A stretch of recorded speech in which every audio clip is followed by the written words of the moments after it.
2021년 전 세계는 격변의 시간을 지나고 있습니다. 지구온난화로 인해 일어난 기후변화는 전 세계를 패닉 상태로 몰고 온 코로나와는 비교할 수 없을 정도의 인류 최대의 심각한 위협으로 지목되고 있습니다.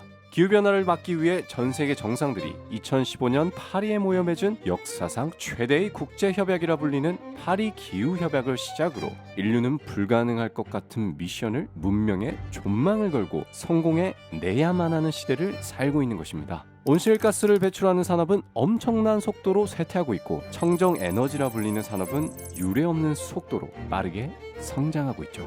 수많은 변화들 중에서 많은 관심을 받고 있는 분야 중 하나가 바로 자동차입니다. 현재까지 지배적인 비율로 도로를 돌아다니고 있는 내연기관차가 조만간 역사의 뒤안길로 완전히 사라지고 온실가스 배출이 없는 전기차가 다가올 시대의 도로를 지배할 것으로 보이고 있기 때문입니다. 유럽연합을 선두로 한 주요 국가들과 세계적인 자동차 대기업들은 더 이상 내연기관차를 판매하지 않겠다고 선언하는 동시에 전기자동차 시대를 준비하고 있습니다.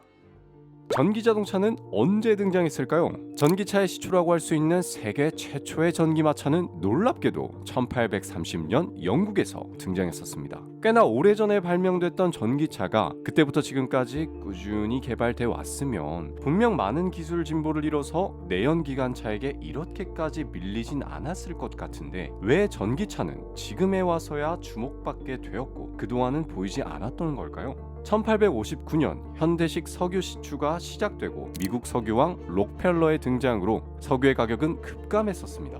얼마 뒤 독일에서 디젤 엔진이 개발됐고 1913년 헨리 포드가 컨베이어 시스템으로 저가의 내연기관차를 대량 생산하게 되며 사실상 내연기관차 대량 보급의 시대가 열리게 된 것이죠. 연쇄적으로 일어난 이런 사건들은 내연기관차의 대중화를 가져왔고 그런 분위기 속에서 전기차는 사람들의 관심을 받지 못해 21세기 최근까지 완전히 아웃사이더로 밀려 있었던 것입니다. 그리고 기후변화라는 전혀 생각지도 못한 문제로 전기차는 내연기관차를 완전히 대체하게 될 기회를 맞게 됩니다. 이번엔 절대 밀려나지 않을 것 같은 기세로 말이죠.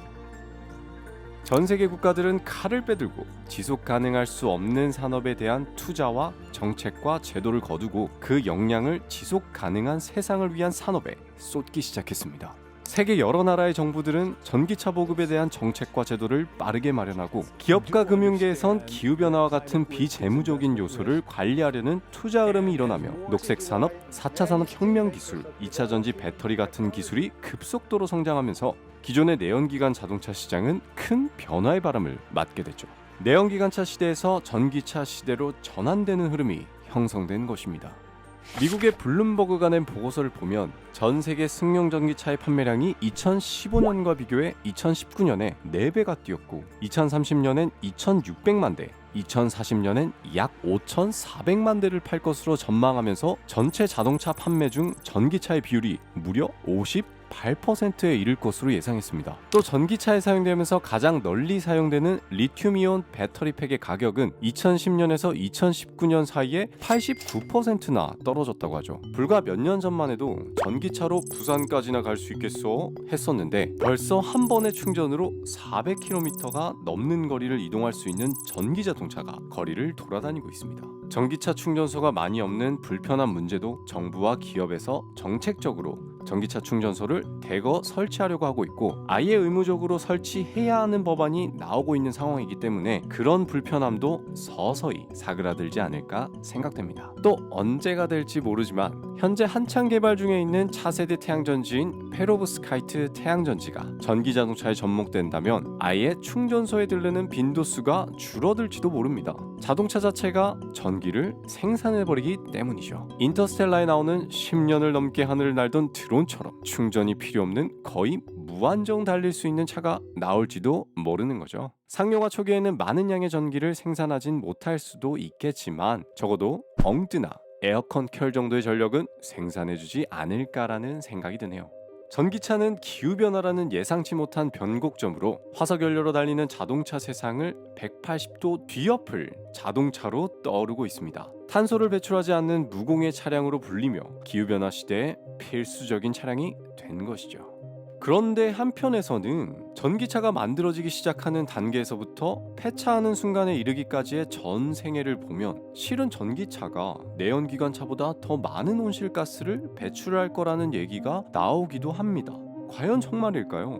이에 대해서 미국의 국제청정교통위원회 ICCT는 미국, 유럽, 중국, 인도에서 2021년에 등록된 중형 전기차의 전 생애에 걸쳐 배출되는 온실가스를 분석한 결과를 보고서로 냈었는데, 그 결과 전기차가 재생에너지로 만든 전기를 쓰나 화력 발전으로 만든 전기를 쓰나 두 경우 모두 내연기관차와 비교할 때 전 생애에 걸쳐 훨씬 더 적은 온실가스를 배출한다는 결론을 냈습니다. 배터리 생산 과정까지 고려한 경우에도 결과는 마찬가지였다고 합니다. 전기차가 많이 팔리는 양만큼의 배터리 쓰레기가 생긴다는 것에 대한 문제도 여러 방면으로 해결책이 마련되고 있죠. 사실 이 환경이라는 주제만 빼면 전기차를 살 이유가 없다고 말하는 목소리도 있습니다. 하지만 이는 환경을 챙기면 기술은 퇴보한다라고만 생각하는 우리들의 잘못된 고정관념에서 비롯된 생각입니다. 현재 계획되고 있는 미래 시대에 구현될 자율주행, 자동차의 스마트화는 모두 자동차의 전동화를 전제로 한 기술들입니다. 애플이 휴대폰, 맥북이나 잘 만들면 되지 갑자기 왜 전기 배터리를 단 애플카를 내려고 하는 걸까요? 그건 바로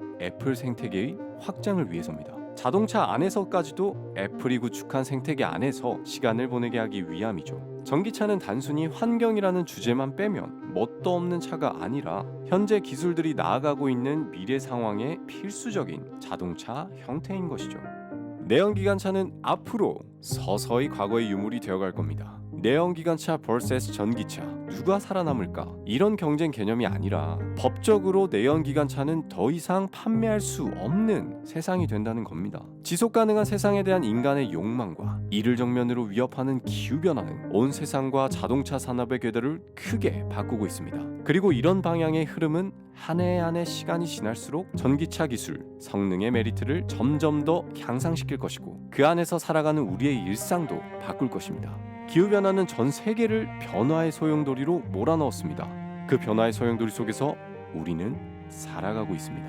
현재 우리는 인류의 미래를 결정지을 중요한 선택의 기로에 놓여 있습니다. 우리가 지금 여기서 무엇을 선택하느냐에 따라 나와 내 가족과 친구들과 자녀들이 살아갈 미래가 바뀔 것입니다.